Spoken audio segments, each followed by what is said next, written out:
नमस्कार दोस्तों, मेरा नाम है विमल सिंह। बालाजी स्टडी अड्डा में आपका स्वागत है। डीएलएड चतुर्थ सेमेस्टर 2020 के लिए बैक टू बैक जैसे कि हम आपको क्लासेस प्रोवाइड करा रहे हैं दो समय पर, एक सुबह 11 बजे और दूसरा समय हमारा शाम के 8 बजे। सुबह 11 बजे हम ऑब्जेक्टिव देख रहे हैं, तो अभी तक दो सब्जेक्ट के हम पूरे कंप्लीट कर चुके हैं, एक सोशल साइंस और एक science. Complete playlist fourth semester MCQ की महत्वपूर्ण बहुविकल्पी की वीडियो की डिस्क्रिप्शन में मिल जाएगी, प्लेलिस्ट में मिल जाएगी, देख सकते हैं। और इससे पहले वाला पार्ट जो है, जो कि हमने सोशल साइंस के एमसीक्यू देखे थे, बहुविकल्पी देखे थे, वो साइड में आपको आई बटन में वीडियो मिल जाएगा। आज हम देखेंगे इंग्लिश के फोर्थ सेमेस्टर के 63 बहुविकल्पी में से इसके आधे यानी कि 30 बहुविकल्पी जो है हम देखेंगे। क्योंकि वीडियो आपका काफी लेंदी हो जाता है, तो कहीं ना कहीं आधे आधे करके हम प्रश्न देखेंगे, तो 30 बहुविकल्पी इसमें देखेंगे और विद एक्सप्लेनेशन देखेंगे, तो वीडियो आपका ऑलरेडी लेंदी जो है वो हो जाएगा। नेक्स्ट वाले पार्ट में बाकी बचे 33 प्रश्न हम देखेंगे, जिसमें आपके 2016, 2017, 18, 2019 सभी प्रीवियस ईयर में आए प्रश्न भी जो है वो शामिल हो जाएंगे। एक चीज मैं यहाँ पर आपको और बता देता हूँ कि डीएलएड का फोर्थ सेमेस्टर का कोर्स हम ऑलरेडी कंप्लीट करा चुके हैं। यदि आपको देखना हो तो वीडियो के डिस्क्रिप्शन में मिल जाएगी लिंक, टेलीग्राम पर भी मिल जाएगी और उसके साथ साथ आपको प्लेलिस्ट में भी लिंक मिल जाएगी। तो चलिए शुरू करते हैं। तो पहला प्रश्न कह रहा है कि the communicative approach is a, चार ऑप्शन है, controversy, reading system, learner centred या दोनों या नन ऑफ दीज। तो कम्युनिकेटिव का मतलब क्या होता है? कम्युनिकेटिव का आप ऐसे मतलब निकालिए, हम किसी से बातचीत करते हैं, वार्तालाप करते हैं, तो उसी को हम क्या कहते हैं? कम्युनिकेशन कहते हैं। तो वो जो आपका अप्रोच होता है वो कंट्रोवर्सी, रीडिंग सिस्टम जो है उससे भी संबंधित है, लर्नर सेंटर्ड तो होता ही है। तो आपका यहाँ पर आंसर ऑप्शन सी वाला बोथ ए एंड बी जो है वो बिल्कुल सही हो जाएगा। तो ध्यान रखिएगा, ऑब्जेक्टिव से जो आपके प्रश्न यहाँ पर आप देख रहे हैं, इनसे आपसे यदि वन लाइन में प्रश्न पूछे जाएं तो भी आप लिख सकते हैं कि the communicative approach is a controversy, reading system based and learner centre based. तो इस प्रकार से आप याद रखेंगे तो और भी जगह यहाँ से प्रश्नों को जो है वो कर सकते हैं। देखते हैं दूसरा प्रश्न। दूसरा प्रश्न कह रहा है कि methods and approaches of teaching English is. बताना है इसमें method and approaches of teaching English में कौन कौन से आते हैं। ग्रामर ट्रांसलेशन मेथड आता है, डायरेक्ट मेथड आता है, कम्युनिकेटिव अप्रोच आता है, या सभी आते हैं। इंग्लिश की हम एक क्लास करा चुके हैं, वो यदि आपने नहीं देखी है तो देख लीजिएगा। मेथड ऑफ टीचिंग इंग्लिश सभी हमने वहां पर कवर कर दिए थे उस अकेले क्लास में। 45 मिनट की लगभग शायद क्लास थी, पर सारी चीजें कवर कर दी थी। वहीं से आपका प्रश्न पूछा गया है। मैंने बताया था कि method and approaches of teaching English में आपका दो टाइप से होता है। एक आपका होता है ओल्ड और क्लासिकल मेथड, और दूसरा होता है आपका न्यू मेथड। ओल्ड और क्लासिकल मेथड में आपका ग्रामर ट्रांसलेशन मेथड आता है और डायरेक्ट मेथड आता है। ये दो आते हैं किसमें? ओल्ड और क्लासिकल मेथड में। न्यू मेथड में मैंने आपको बताया था तीन आते हैं आपके। एक आपका आता है डॉक्टर वेस्ट मेथड, एक आपका आता है बाइलिंगुअल मेथड, और एक आता है आपका सब्स्टिट्यूशन मेथड। तो ये तीन आते हैं न्यू में। यहाँ पर पूछा गया मेथड एंड अप्रोच, यानी कि ऐसा नहीं पूछा गया कि ओल्ड या न्यू, आपसे ओवरऑल पूछा गया है। तो उसमें आपका ग्रामर भी आएगा, डायरेक्ट भी आएगा, और तीसरा कम्युनिकेटिव अप्रोच तो आएगा ही आएगा। तो आपका option D all of this बिल्कुल सही हो जाएगा। तीसरा प्रश्न देखते हैं। प्रश्न कह रहा है कि ट्रांसलेशन इन एनी शेप और form is banished from the classroom including the use of mother tongue end of the bilingual dictionary. ये पूछा गया है कि जो स्टेटमेंट है वो किसने जो है वो दिया है। हु से दिस स्टेटमेंट यहाँ पर जो है वो पूछा गया है। तो ये तो आपको याद होने चाहिए इस टाइप के स्टेटमेंट। तो चार ऑप्शन में से कौन सा सही होगा? बात करते हैं उत्तर की, तो मेंशन एंड पटेल जो है वो बिल्कुल सही हो जाएगा। इनके द्वारा ये स्टेटमेंट दिया गया है। देखते हैं अपना अगला प्रश्न। कॉम्प्रिहेंसिव सिंपली मीन्स, कॉम्प्रिहेंशन का आपसे अर्थ साधारण सी भाषा में पूछा गया है कि अंडरस्टैंडिंग रिटन पेज होता है, कोई भी आपका जो है लिखा हुआ भाग है उसको समझ लेना, वो मतलब होता है। एक्सप्लेनिंग रिटन पेज, उसी को विस्तार करना, समझाना, किसी को एक्सप्लेन करना, वो होता है। या बोथ एंड बी, यानी कि दोनों होता है, या नन ऑफ दीज होता है। तो चार ऑप्शन में से कौन सा सही होगा? बिल्कुल आपका बोथ ए एंड बी आपका बिल्कुल सही हो जाएगा।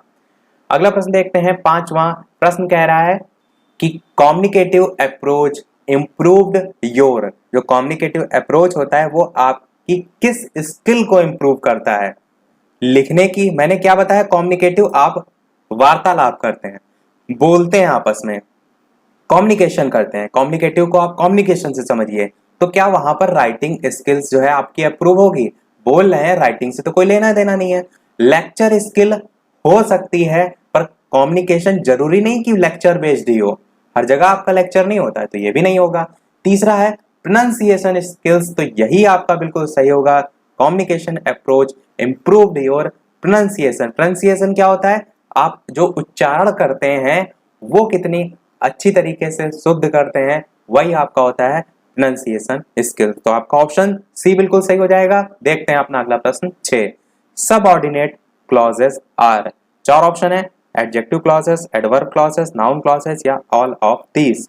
अगला प्रश्न आपका कह रहा है कि सबऑर्डिनेट क्लॉजेस आर। चार ऑप्शन है, adjective clauses, adverb clauses, noun clauses या ऑल ऑफ दीज। बताना है आपको इन चारों में से कौन सा सही होगा। तो बिल्कुल आप सभी का उत्तर बिल्कुल सही है। एडजेक्टिव क्लॉज भी होता है, एडवर्ब क्लॉज भी होता है, नाउन क्लॉजेस भी होता है, यानी कि ऑल ऑफ दीज आपका बिल्कुल सही हो जाएगा। अगला प्रश्न कह रहा है कि underline the subject in the following sentence. Sentence आपका दे रखा है कि Radha was grateful to her teachers for their kind help. इतना आपका सेंटेंस दे रखा है और ये कह रहा है कि अंडरलाइन आपको करना है किसको, सब्जेक्ट को यहाँ पर अंडरलाइन करना है। टीचर होगा, ग्रेटफुल होगा, काइंड होगा या राधा होगा। इस प्रकार से चार ऑप्शन आपको यहाँ पर दे रखे हैं। तो चलिए बात करते हैं ऑप्शन एबीसीडी में से उत्तर की। तो बिल्कुल आपका यहाँ पर जो राधा है ये आपका क्या है, सब्जेक्ट है। तो यहाँ पर आप ऑप्शन डी को जो है वो टिक करेंगे। दो ही भाग में आपका जो पूरा है सेंटेंस बटा होता है, एक सब्जेक्ट और दूसरा प्रेडिकेट। तो सब्जेक्ट और प्रेडिकेट से ही आपका सेंटेंस जो है वो बनता है। तो यहाँ पर आपका सब्जेक्ट क्या है, राधा है। देखते हैं अगला प्रश्न। अगला प्रश्न कह रहा है कि adverb clauses are time, place, purpose या ऑल ऑफ दिस। चार ऑप्शन है, बताना है आपको ऑप्शन एबीसीडी में से कौन सा सही होगा।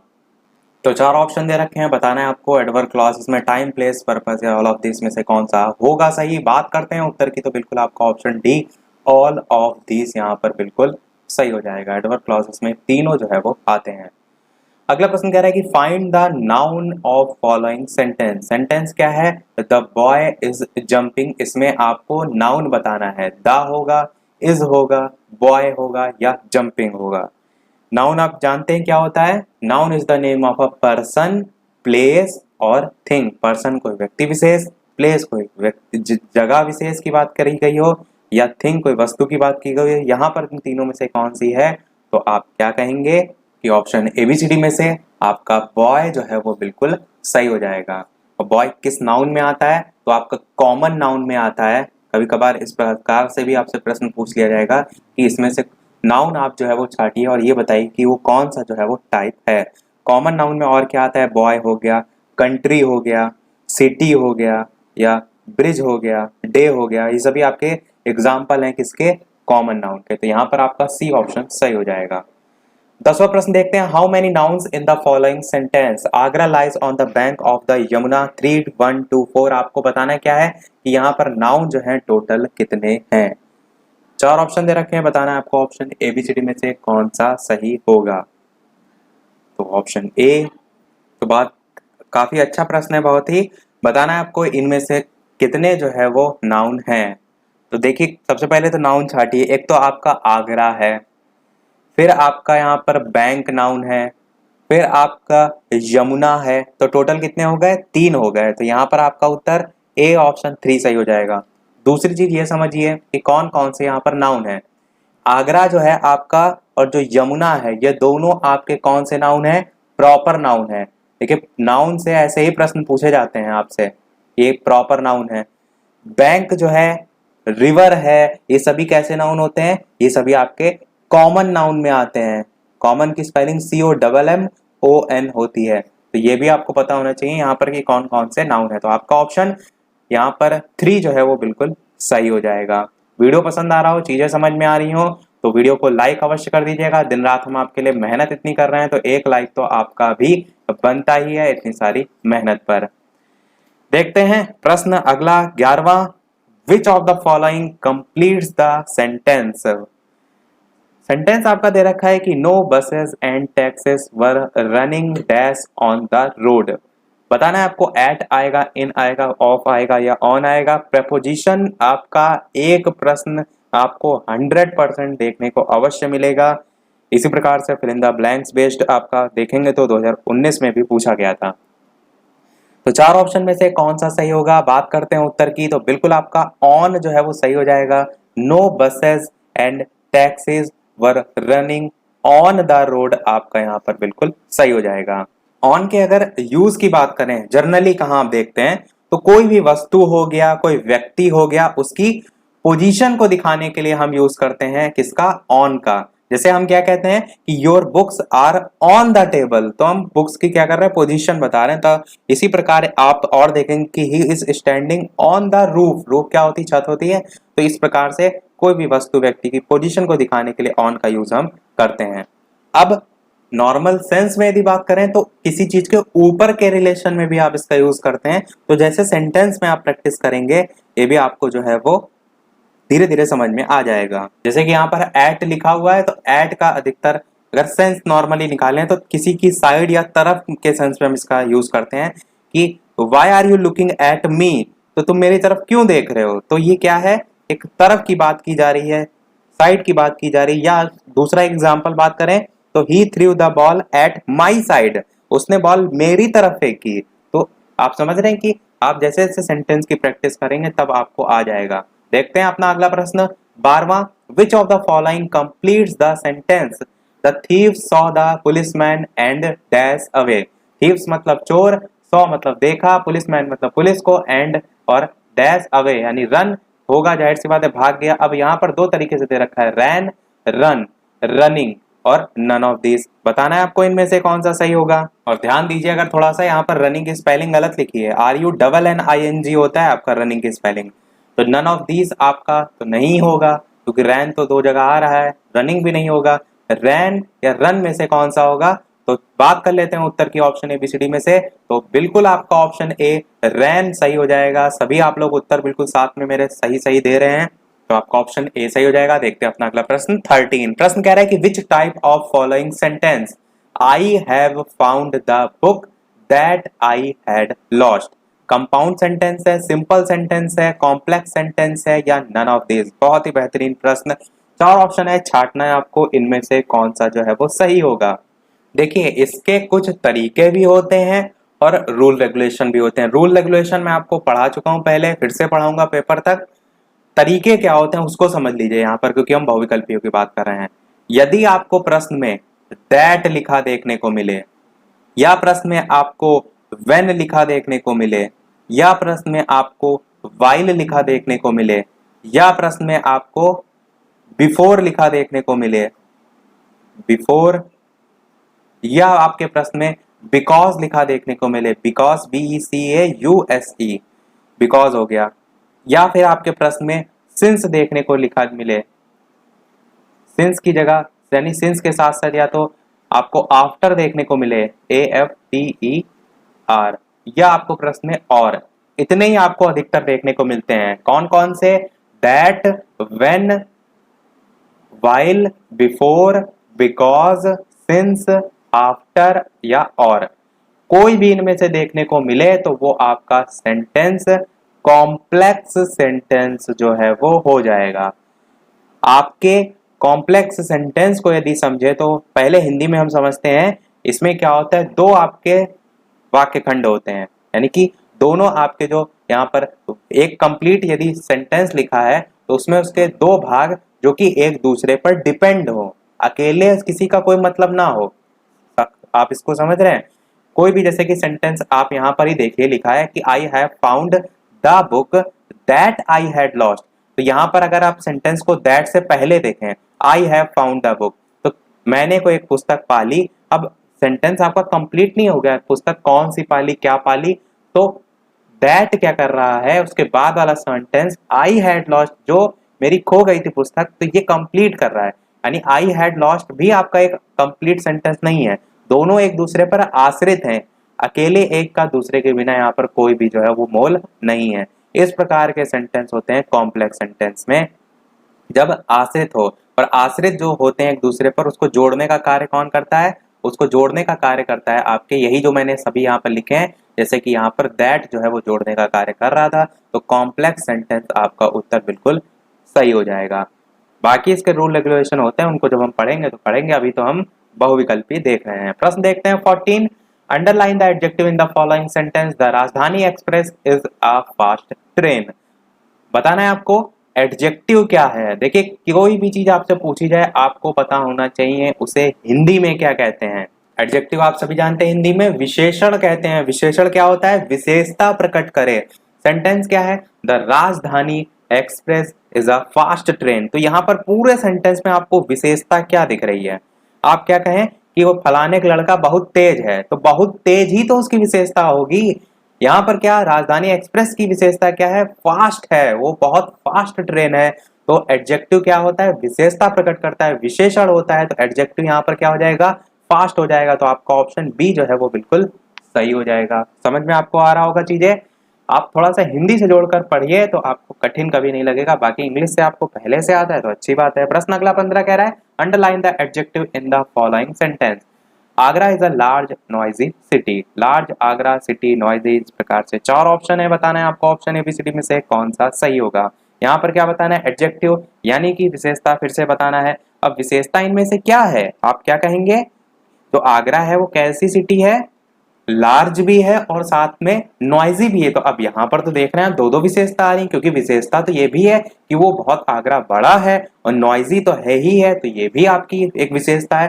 तो यहाँ पर आपका लार्ज भी विशेषता है, नॉइजी भी विशेषता है, और ई ऑप्शन यही कह रहा है ए और डी होगा। आप कहेंगे बिल्कुल होगा, तो यही आपका उत्तर सही हो जाएगा। अगला प्रश्न क्या कह रहा है? Underline the verb in the following sentence. Sentence क्या है? An owl lived in the hole of the tree. यहाँ पर क्या आपको अंडरलाइन करना है? वर्ब। अब अभी तक तो आप एडजेक्टिव देख रहे थे, अब यहाँ पर वर्ब पूछ लिया गया है। वर्ब को क्या कहते हैं हिंदी में? वर्ब को कहते हैं क्रिया। बचपन से आप डेफिनेशन पढ़ते आ रहे हैं, verb is a word which shows action. जो किसी प्रकार की क्रिया को प्रकट करे वो आपके वर्ब होते हैं। अब इनमें समझिए an owl lived in the hole of the tree, यहाँ पर क्रिया जो है वो क्या होगी? तो 4 ऑप्शन है, बात करें उत्तर की कौन सी सही होगा, तो आपका बिल्कुल लिव्ड जो है वो यही आपकी क्रिया है। लिव्ड मतलब क्या होता है? रहना। तो हिंदी में आप जानते हैं कहते हैं हम रहता है, खाता है, पीता है, दौड़ता है, भागता है, जिसमें ता लास्ट में आता है, वो सब क्या होती है? क्रिया होती है। तो वही तो यहाँ पर लिखा है लिव्ड, तो यही आपका ऑप्शन सी बिल्कुल सही हो जाएगा। 17 प्रश्न कह रहे हैं underline the verb in the following sentence. यहाँ पर आपको वर्ब छाटना है। The king had a dream last night. बताना है आपको इनमें से वर्ब कौन सा होगा। छाटिए आप स्वयं से कौन सा सही होगा, वर्ब आपको बताना है। तो बात कर लेते हैं उत्तर की, ऑप्शन एबीसीडी में से कौन सा सही होगा। तो यहाँ पर आपका ड्रीम सही होगा। ड्रीम आपका नाउन के रूप में भी यूज होता है, वर्ब के रूप में भी यूज होता है, और यदि इसी के बात करें एडजेक्टिव फॉर्म की तो आपका ड्रीम लेस या ड्रीमी भी आपका यूज होता है एडजेक्टिव फॉर्म में, और एडवर्ब में ड्रीमली करके यूज होता है। तो आपका ऑप्शन डी सही हो जाएगा। अगला प्रश्न देखते हैं 18। We can prove that the earth is round. Which type of आपका पूछा गया है ये सेंटेंस है? कंपाउंड सेंटेंस है, सिंपल सेंटेंस है, कॉम्प्लेक्स सेंटेंस है, या मिक्स सेंटेंस है? यदि आपको याद होगा अभी मैंने बताया था कि यदि आपको सेंटेंस में क्या देखने को मिले, दैट देखने को मिले, तो सेंटेंस क्या हो जाएगा? कॉम्प्लेक्स हो जाएगा। कुछ भी आपको ना आता हो तो आप ऐसे ही आसानी से टिक कर सकते हैं। We can proved that. आप देखिए एक सेंटेंस आपका दूसरे पर आश्रित है, द अर्थ इज राउंड, तो इसलिए भी आपका ये कॉम्प्लेक्स होगा। अगला प्रश्न कह रहा है कि how many types of tenses, 4 2 1 3, बताना है कौन सा सही होगा। तो बेसिकली तो आपके टेंस के अंतर्गत देखें तो वैसे तो 12 तक होते हैं, पर यहाँ पर मेन पूछा गया तो आपका एक होता है प्रेजेंट, एक होता है पास्ट, और एक होता है फ्यूचर। यही 3 होते हैं इसी के अंतर्गत, और अन्य टाइप भी होते हैं जैसे कि इंडेफिनिट हो गया, कॉन्टिन्यूअस हो गया, परफेक्ट टेंस हो गया, पास्ट परफेक्ट, तो इस प्रकार से चलते हैं। तो यहाँ पर आपका ऑप्शन डी 3 सही हो जाएगा। अगला देखिए इसी का टाइप भी पूछ लिया गया, how many types of present tense. तो प्रेजेंट टेंस के टाइप पूछे हैं 2 4 3 या 6, बताना है आपको कौन सा सही होगा। बात करते हैं उत्तर की ऑप्शन एबीसीडी में से, तो आपका ऑप्शन एबीसीडी में से आंसर की बात करें तो आपका 4 प्रकार या 4 टाइप्स होते हैं किसके? प्रेजेंट टेंस के। कौन कौन से? पहला तो आपका होता है सिंपल प्रेजेंट टेंस, दूसरा आपका होता है प्रेजेंट कॉन्टिन्यूअस टेंस, तीसरा आपका होता है प्रेजेंट परफेक्ट टेंस, और चौथा होता है प्रेजेंट परफेक्ट कॉन्टिन्यूअस टेंस। इस प्रकार से आपके प्रेजेंट टेंस में 4 टाइप्स जो है वो होते हैं। सेम यही चीज अगला भी प्रश्न पूछा गया है फ्यूचर टेंस में, तो यहाँ पर भी आप जितनी जगह प्रेजेंट है उसकी जगह फ्यूचर कर देंगे, तो यहाँ पर भी आपके 4 ही प्रकार होंगे। यानी आप क्या कहेंगे, पहले सिंपल फ्यूचर टेंस, फिर फ्यूचर कॉन्टिन्यूअस टेंस, फिर फ्यूचर परफेक्ट टेंस, या फिर फ्यूचर परफेक्ट कॉन्टिन्यूअस टेंस। तो 4 यहाँ भी आपका सही होगा। अगला प्रश्न कह रहा है कि past tense is divided into, past tense किसमें किसमें डिवाइड होते हैं, ये आप पर पूछा गया है।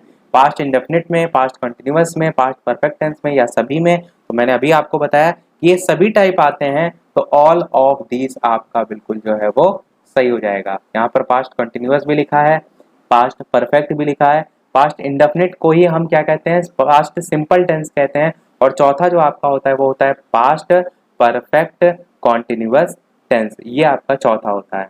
तो चारों ध्यान रखिएगा। अगला प्रश्न देखते हैं 23, future tense is divided into, future tense किसमें किसमें डिवाइड होता है, सिंपल फ्यूचर टेंस में होता है, फ्यूचर कॉन्टिन्यूअस में भी होता है, फ्यूचर परफेक्ट में भी होता है।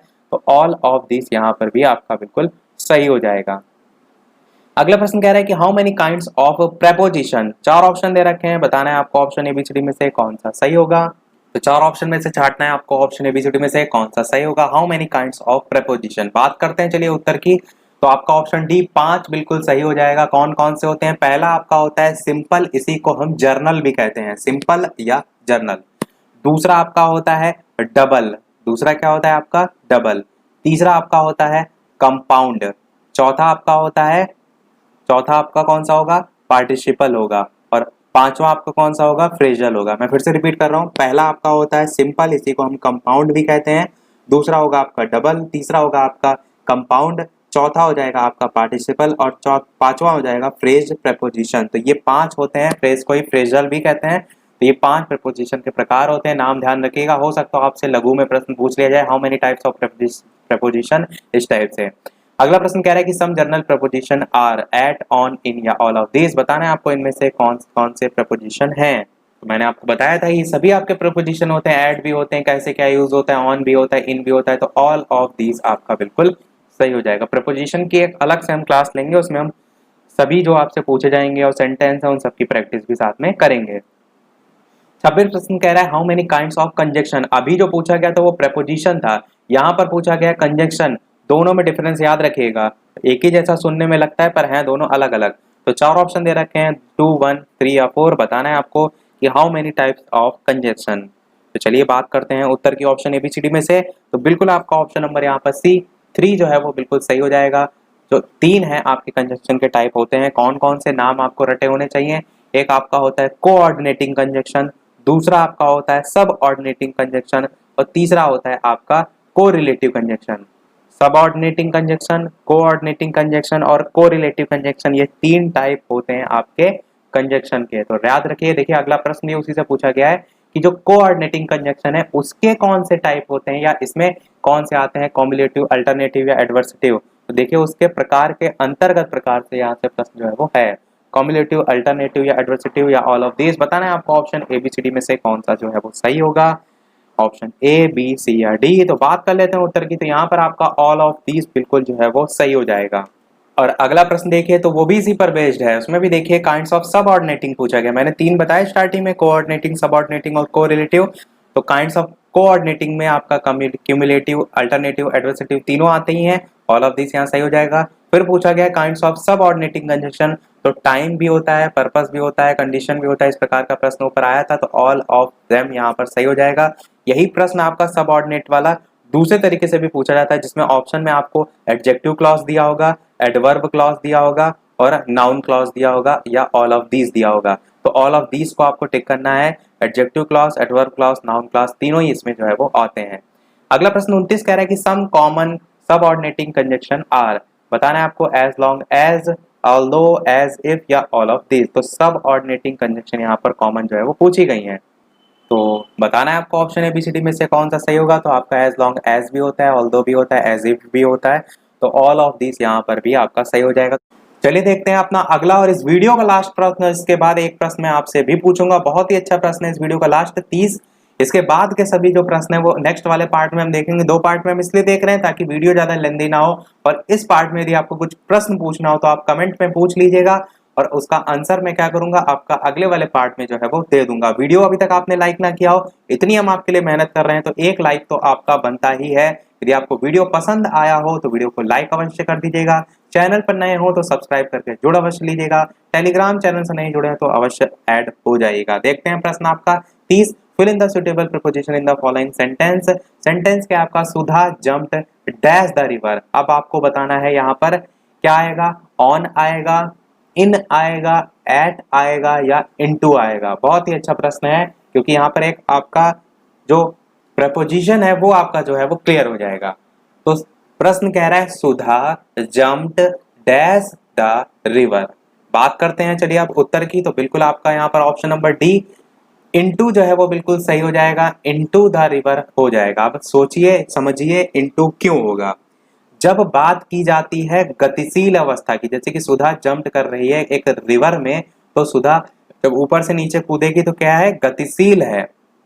और हम ये भी बात करते हैं किसी चीज के अंदर की, रिवर में कूदेगी तो रिवर के अंदर भी तो जाएगी तब तो ऊपर आएगी। तो सुधा जम्प्ड इनटू द रिवर आपका हो जाएगा जब गतिशील अवस्था की बात की है। मैं इसी को दूसरे अगर एग्जांपल से कहूं कि अगर मैं कहूं कि मैं कमरे में जा रहा हूं तो अंदर घुसते वक्त की जो स्थिति होगी उसको इनटू कहेंगे, क्योंकि उस वक्त मैं क्या हूं, मैं गतिशील अवस्था में हूं। इसी को और एग्जाम्पल से कहें तो he is going into the room, वो कमरे में जा रहा है। तो आपका ये सभी क्या है, ये सब इनटू का एग्जाम्पल है।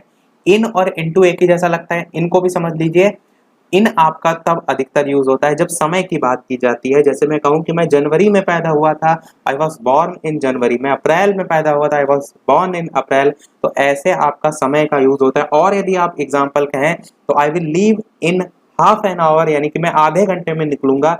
तो महीने हैं या कह सकते हैं कोई भी स्थान के सेंस में भी हम यूज करते हैं कि मैं दिल्ली में रहता हूं तो आई लिव इन दिल्ली। तो कोई बड़ी जगह के साथ में आता है, कोई देश हो गया, कोई शहर हो गया, इन सब जगह पर आपका आता है। पर गतिशील पर मेन फोकस आपका नहीं किया जाता है। आप समझ रहे हैं, समय के साथ साथ आपका इन स्थान के हिसाब से भी आता है या जगह के हिसाब से भी आता है, और साथ साथ में के सेंस भी आता है। जैसे मैं आपसे कहूं कि हमने ये किताब में पढ़ा है, तो हम इंग्लिश में क्या कहते हैं कि we have read it in book. तो इन आपका आ रहा है तो में की बात की जा रही है कि हमने ये किताब में पढ़ा, पर गतिशीलता की बात नहीं की जा रही है। बात आप समझ रहे हैं। एक और एग्जाम्पल की बात करें तो मैं क्या कहूंगा कि मुझे इस मोबाइल में गाने नहीं मिले, तो क्या कहूंगा, I found no songs in this mobile. तो आपका इन आ रहा है जो वो अंदर के सेंस में यूज हो रहा है, में के सेंस में यूज हो रहा है, किताब में यूज हो रहा है, मोबाइल में यूज हो रहा है। तो आप समझ रहे हैं कि इन और इनटू दोनों का यूज होता है, पर अपने अपने सेंस में होता है। आई होप आप समझ गए होंगे। प्रपोजिशन को मैंने आपको बताया कि अलग से आपका जो एक चैप्टर है उसको हम लेकर जो भी आपके यहाँ से प्रश्न पूछे जा सकते हैं उनको भी देखेंगे, और कुछ सेंटेंस के साथ हम की प्रैक्टिस भी करेंगे। चलिए अब वो प्रश्न पूछते हैं, जैसे कि सभी वीडियो में हम आपसे एक ना एक प्रश्न पूछते हैं। इस वीडियो का आपके लिए प्रश्न क्या है कि mister Narendra Modi one dash the greatest prime minister. तो यहाँ पर आपको प्रपोजिशन जो है वो बतानी है कि प्रपोजिशन कौन सी जो है वो आएगी, ऑन आएगी, एज आएगी, ऑफ आएगी या इन। तो ये चार ऑप्शन है, ऑप्शन एबीसीडी में से कौन सा सही होगा, अपना उत्तर वीडियो के मेन कमेंट में टाइप करके अवश्य बताइएगा। आंसर हम इसका देखेंगे नेक्स्ट वाला जो पार्ट कल हम देखेंगे, उसी में इसका आंसर भी हम देख लेंगे। और जितने भी आपके डाउट वगैरह हो वो भी आप वीडियो के मेन कमेंट में जो है वो पूछ सकते हैं। जो भी आपको यहाँ पर ना समझ में आए या कोई अलग से कोई चीज जो है वो पूछनी हो। तो इसी के साथ हमारे वीडियो आज का समाप्त होता है। आज वीडियो में इतना ही। वीडियो पसंद आया हो लाइक अवश्य कीजिएगा, नए हैं चैनल पर तो सब्सक्राइब जरूर कीजिएगा। चलिए मिलते हैं अगले वीडियो में नए टॉपिक के साथ। तब तक के नमस्कार। Thank you for watching.